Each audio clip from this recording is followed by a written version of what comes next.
Selamat siang Ibu Bapak yang terkasih. Hari ini spesial saya Franciscus Sarwiyadi dari SDK Mater Dei Pamulang ingin mengajak Ibu Bapak sekalian untuk peduli kepada lingkungan dan bumi kita dengan cara yang sederhana, yaitu memilah sampah dan akhirnya sampai kepada bank sampah. Mari kita mulai. Selamat siang ibu-ibu dan bapak-bapak sekalian. Hari ini spesial, saya akan mengajak ibu-ibu dan bapak-bapak sekalian untuk lebih peduli kepada lingkungan dengan cara yang sederhana dan mulai dari rumah kita masing-masing. Apa itu? Yaitu penanganan sampah dan akhirnya sampai pada kampanye tentang bank sampah. Di tempat ini justru sudah ada bank sampah. Bahkan kemungkinan di kesempatan kerjasama kita yang akan datang bisa menjalin kerjasama sehingga menjadi rekomendasi bagi ibu-ibu sekalian ketika sudah memilah sampah di rumah lalu tidak tahu harus dibawa kemana, ke bank sampah itu tempatnya. Baik ibu-ibu sekalian, kalau pada bulan Mei, April ini di Ciputat mencapai suhu tertinggi di Indonesia 37 derajat. Dan berdasarkan penelitian, itu salah satu akibat dari yang disebut dengan pemanasan global. Nah, pertanyaannya, apa yang menyebabkan pemanasan global? Salah satunya ya persoalan adalah tentang sampah. Ibu-ibu yang terkasih, bapak yang terkasih, pada tahun 2022 itu volume sampah di Indonesia itu mencapai 19,45 ton setahun. Oke, 2022 itu turun dibanding 2021 yang 37 juta. Nah, kalau dihitung beban kita itu setiap hari, ibu-ibu bapak sekalian, adik-adik, itu menghasilkan setengah kilogram sampah. Lupa, aku tidak sampai itu kok. Itu hitungannya dari sampah secara nasional lalu dibagi jumlah penduduk. Jadi hitungannya seperti itu. Nah, sekarang apa yang bisa kita lakukan untuk mengurangi beban sampah? Emangnya mengapa sih begitu? Ibu-ibu sekalian, bapak-bapak sekalian, perlu ibu bapak ketahui bahwa sampah terlebih yang organik dan ketika dicampur dengan berbagai macam sampah lalu masuk ke tempat pembuangan sampah akhir itu menghasilkan gas. Ibu preso, bapak preso, gas apa disebut? Pinter. Dan itulah yang disebut menghasilkan efek rumah kaca. Jadi gas itu menyelimuti bumi kita sehingga bumi semakin panas, kata Gigi, gitu kan? Nah, lalu apa yang bisa kita lakukan? Nah, mulai dari rumah. Satu, memilah sampah dari mulai yang organik, non-organik, dan B3. Nah, sampah organik bisa kita olah. Satu, seperti yang sudah salah satu disampaikan oleh adik-adik kita adalah dengan membuat ekoenzim. Itu untuk sampah yang segar dan belum dimasak.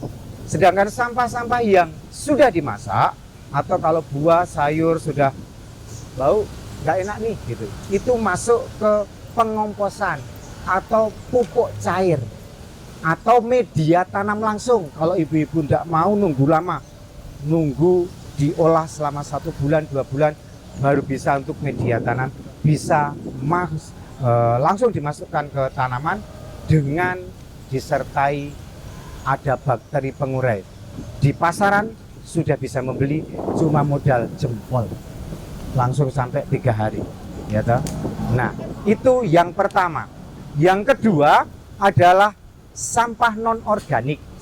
Sampah non-organik itu sampah-sampah yang tidak mudah terurai dalam waktu singkat. Perlu ibu-ibu ketahui, bapak ketahui, punya putra putri dan dipakaikan pampers. Berapa lamakah Pampers itu terurai? Ada yang preso?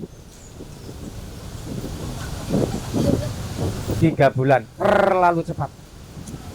Di media edukasi yang ada di sekolah itu 40 tahun. Jadi ibu-ibu menggunakan Pampers untuk putra-putri ibu sampai 40 tahun itu belum terurai. Dan anak ibu sudah punya anak lagi. Itu beban bumi. Oke. Kaca berapa tahun? 1 juta tahun. Dan lebih heboh adalah styrofoam tidak terurai. Maka di rumah, di kantor, di sekolah tidak direkomendasikan penggunaan styrofoam. Termasuk ibu-ibu sekalian untuk mengemas bekal-bekal bagi putra-putri ibu di sekolah. Tidak recommended. Kemudian sampah-sampah yang non-organik yang bagi kami untuk pegiat lingkungan bukan disebut sampah, tapi bahan baku industri. Jadi kalau ibu-ibu, bapak-bapak menggunakan barang-barang, maaf ya, yang kemudian itu dikatakan menghasilkan sampah, untuk non-organik bisa dilakukan 3 terapi, yaitu reduce, reuse, dan recycle. Yang paling bagus adalah reduce. Orang Jawa mengatakan reduce. Artinya kita menyelesaikan dari akarnya, mengurangi penggunaan barang-barang yang menghasilkan sampah. Jadi kalau ibu-ibu belanja tidak lagi membawa kantong plastik, tetapi membawa kantong sendiri dari rumah. Kalau ibu ke pasar itu yang paling banyak. Cabai bang, bawang bang, semua plastik-plastik dan ada di rumah lalu taruh. Oke. Kemudian ada sampah-sampah yang kemudian dalam tanda petik tadi saya katakan di bahan baku industri bisa dipakai kembali. Nah, dipakai kembali tapi bukan untuk kemasan makanan. Ya, ada yang bisa digunakan untuk media tanam. Dan yang terakhir bisa didaur ulang. Oke. Tetapi itu semua jika ibu-ibu, bapak-bapak tidak mungkin, maka rekomendasi terakhir adalah bawalah ke bank sampah. Dan itu bernilai ekonomis. Mulai dari kemasan mineral, kaleng, kemudian kalau ibu-ibu itu beli susu formula untuk putra-putrinya, gitu ya.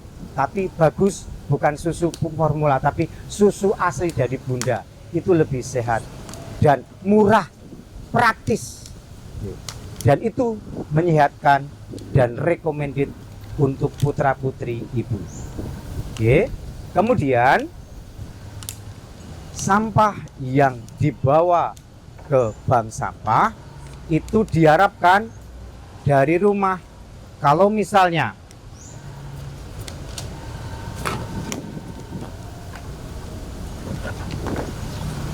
lebih baik dibuka kemasannya, satu. Kalau yang seperti ini betul-betul harus sampai habis, karena kalau tidak, entah itu yang coklat atau yang teh, itu setelah 3 hari berbau dan menghasilkan bakteri. Kami yang di sekolah, estimasi saya itu kalau bapak ibu sekalian lihat itu, saya pasti membuka dan mencucinya, dan saya bawa ke bank sampah itu sudah dalam kondisi bersih, sehingga orang yang mengeksekusi di bank sampah itu tidak kena bahaya bakteri. Itu jika ibu mungkin, tetapi jika tidak, cukup air sampai habis, kemudian bawalah itu ke bank sampah. Dengan demikian, ibu-ibu sekalian, bapak-bapak sekalian, kalau secara teknik sampah organik kita bisa kelola, dan sampah non-organik bisa kita kelola, maka tinggal satu yang kita tidak bisa, yaitu sampah B3, beracun dan berbahaya. Dan itu kita harus kerjasama dengan Dinas Lingkungan Hidup. Kalau rumah sakit biasanya dia punya rekanan yang akan mengolah. Kalau begitu ibu-ibu sekalian, yang tadi beban sampah masing-masing orang 0,7 ons, Maka ketika setelah mendengar ini lalu mengikuti pelatihan selanjutnya, maka ibu-ibu barangkali tinggal sampah beracun berbahaya yang tidak bisa dieksekusi dan tidak ditahan. Dengan demikian kita sudah berbakti kepada bumi yang telah memberi kita kehidupan. Romo tadi katakan generasi yang akan datang juga punya hak atas lingkungan yang sehat, atas udara yang bersih. Maka jangan dihabiskan sekarang. Terima kasih, semoga ini berguna dan memotivasi kita semua untuk beramai-ramai mulai dari rumah memilah sampah, diolah, bawalah yang non-organik ke bank sampah. Semoga bermanfaat dan kita tunggu konten-konten ibu, bapak sekalian di media sosial berikut dengan kampanye dari rumah tentang penanganan sampah sampai ke bank sampah. Terima kasih. Hijau bumiku, langitku biru. Terima kasih.